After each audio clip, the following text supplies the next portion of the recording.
En este tutorial lo que vamos a hacer es eh, crear un table space, un usuario también. ¿Qué es un table space? Es una referencia a un archivo .dbf en donde este archivo de .dbf sirve para almacenar objetos de la base de datos, ya sea tablas, índices, secuencias, package, procedimientos, trigger, entre otros. Eh, Como buena práctica eh, en el ámbito de desarrollo empresarial. Si quieres tener un software evolutivo, debieses tener como mínimo tres table space. Un table space para almacenar los datos de la información de las tablas y los objetos de la base de datos, y un table space para almacenar solo los índices. Además, es recomendable también tener un table space temporal, eh, debido a que ese table space es utilizado para realizar, no sé, ordenamiento de las consultas, entre otros. Bueno, nosotros comenzaremos primero a levantar nuestra máquina virtual, donde está instalado ahora con el 11G, y también abriremos SQL Developer.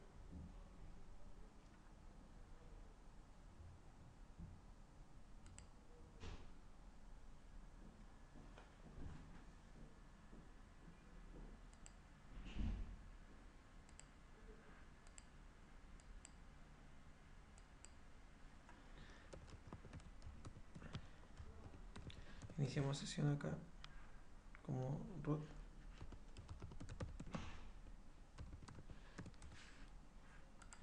Lo primero que tenemos que hacer es crear una carpeta para almacenar nuestros archivos de, de la base de datos, el .dbf. Por default se puede, si no se da una ruta específica, se va a generar en la carpeta la instalación de la base de datos de Oracle, eh, que era cd os o01 product cdxe. En alguna de estas carpetas es donde se genera el punto de BF si no le colocan una ruta específica. Nosotros vamos a generar una ruta específica en opt, así que nos vamos a opt, cd opt. Voy a limpiar esto con clear y hacemos un mkdir y vamos a colocarle la carpeta base datos. Mkdir base datos. Ahí se genera la carpeta y le vamos a dar permisos, todos los permisos. Esto no debiese realizarse en modo productivo.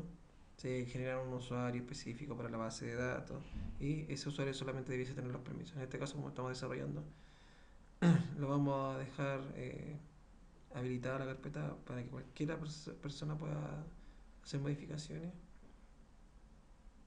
Y vamos a colocar el comando chmod 777 -r base datos.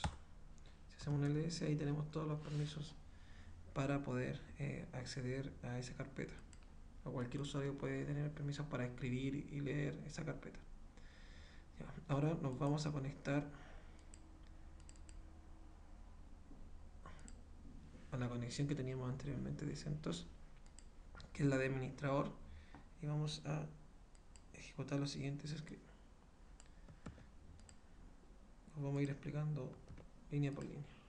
Ya, dijimos que íbamos a generar un table space para la data, así que aquí en este ejemplo le di un tamaño de 200. Aquí esto se puede modificar al tamaño que necesiten. Le di el nombre del table space, aquí se llama persona data, persona-data, y la ruta donde se va a crear el archivo .dbf con el nombre del archivo, dt-personas.dbf.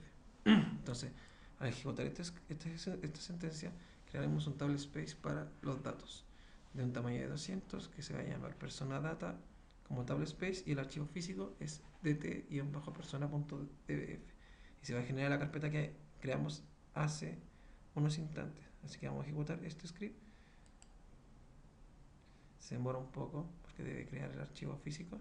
Ahora le damos aquí confirmar y nos vamos a la máquina virtual, hacemos un ls, nos vamos a base de datos y ahí está nuestro archivo .dbf donde se almacenarán todos los datos que tienen relación con los objetos de la base de datos, exceptuando los índices. Ahora vamos a crear un table space temporal que sirve para hacer consulta y ordenamiento de las consultas a la base de datos, así que vamos a ejecutarlo, vamos a darle a confirmar y aquí también vamos a ejecutarlo, vamos a darle a confirmar. Ahora nos vamos a ir acá y vamos a escribir ls0 y insertar los 3 archivos físicos. Ahí están nuestros 3 archivos físicos y vamos a ver si lógicamente en las tablas está indexado ese table space. Si nos vamos a table space, aquí tenemos 2 table space. Estos son con esta tabla se ven los table space que tienen relación con información, no los temporales se ven en otra tabla. Así que aquí están nuestros 2 table space que hemos creado y la ruta donde hace alusión a los archivos físicos. ¿Para qué sirve esto? En caso de que la base de datos aumente considerablemente, esto se puede disponibilizar en distintos discos duros físicos. Si llegase a darse el caso de que el disco duro quedó muy pequeño, se puede cambiar a otro disco duro toda esta información, ¿sí? Entonces ya hemos creado los 3 table space que dije como buena práctica debiesen estar en toda base de datos que quiera ser evolutiva en el tiempo, que quiera seguir incrementando. Si no, pueden crear solo un table space y almacenar todo en ese table space, ¿sí? Pero no tiene desacople, entonces si quieren separar todo van a tener que hacer una configuración más complicada a futuro. En cambio acá es solo si el disco duro se achicó, o sea, se le hizo chico, cambian el disco duro y copian los archivos y cambian la ruta. Ya, vamos a crear un rol. ¿Qué es un rol? Un rol nos permite administrar ciertos perfiles de usuarios. Lo ideal es tener un rol y ese rol asignárselo a un usuario, así, o a n usuarios. Así, si modificamos el rol modificará automáticamente todos los usuarios que pertenecen a ese rol. En cambio, si nosotros hacemos le damos permiso solo a un usuario, tendríamos que modificar cada vez a cada usuario el permiso que necesitamos bloquearle o desbloquear. Por eso es mejor dejar un rol. Así que voy a crear un rol administrador y vamos a darle permiso de que cree una sesión, de que cree tabla, de que cree otros roles, de que pueda crear usuarios, de que pueda crear vistas de tablas, que pueda crear índices, que pueda crear trigger, procedimiento almacenado y secuencia. Así que lo vamos a dar a ejecutar. Y ahora vamos a crear el usuario que va a utilizar estos 3 table space. Ya se coloca crear usuario, el nombre de la base del usuario que va a hacer uso de esos table space y va a crear después un esquema de base de datos. La contraseña aquí va, después se coloca el table space donde va a almacenar la data por default. Si nosotros no creamos una tabla y no especificamos el table space, va a crearlo acá, o cualquier tipo de objeto. Y el table space temporal que utilizará. Así que le damos a ejecutar y ahora vamos a darle permisos a el usuario sobre el table space para que pueda hacer modificaciones. Le doy confirmar y ahora vamos a volcar todos estos permisos que le habíamos otorgado al rol administrador, se los vamos a otorgar a la persona. O sea, esta persona va a tener el rol administrador y el rol administrador tiene todos esos permisos. Le damos confirmar y con eso ya hemos finalizado la creación del usuario. Si nos queremos conectar, nos vamos acá, coloco crear una nueva conexión, me equivoqué, crear una nueva conexión, coloco el nombre de usuario y la contraseña que es la misma. Y aquí hay que colocar la ruta de la máquina. En este caso yo tengo la 168.0.99 y le damos probar. ¿Por qué aquí no sale un 1 como en los otros tutoriales? Porque aquí estoy conectado a otro router y el router tiene IP 192.168.1. Entonces ustedes pueden modificar el archivo No sé si se acuerdan el archivo que habíamos modificado anteriormente.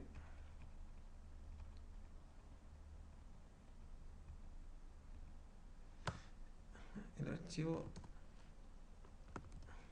if cfg np0s3. Aquí yo modifiqué, como me cambié de router, modifiqué aquí el DNS, la IP y la puerta de enlace, el gateway. Entonces ustedes, si cambian de router, pueden hacer esa modificación. Solo le cambié el 0 que está ahí, antes había un 1. Si ustedes no hicieron ninguna modificación, tienen que dejarlo tal cual como estaba y les va a funcionar la conexión agregando aquí un 1, ¿ya? Yo le voy a dar guardar, guardar y me voy a conectar. Y ahí me conecté al usuario que creamos. Y el usuario que creamos no tiene tablas, no tiene nada. No debiese tener nada, ni vista, ni paquete, ni índice, nada. Entonces, en este tutorial lo que aprendimos a hacer fue crear un table space donde se almacenará la información de la base de datos, del esquema de la base de datos, y aprendimos a crear un usuario. El usuario es el dueño de el esquema de la base de datos que se va a crear y de todos los objetos.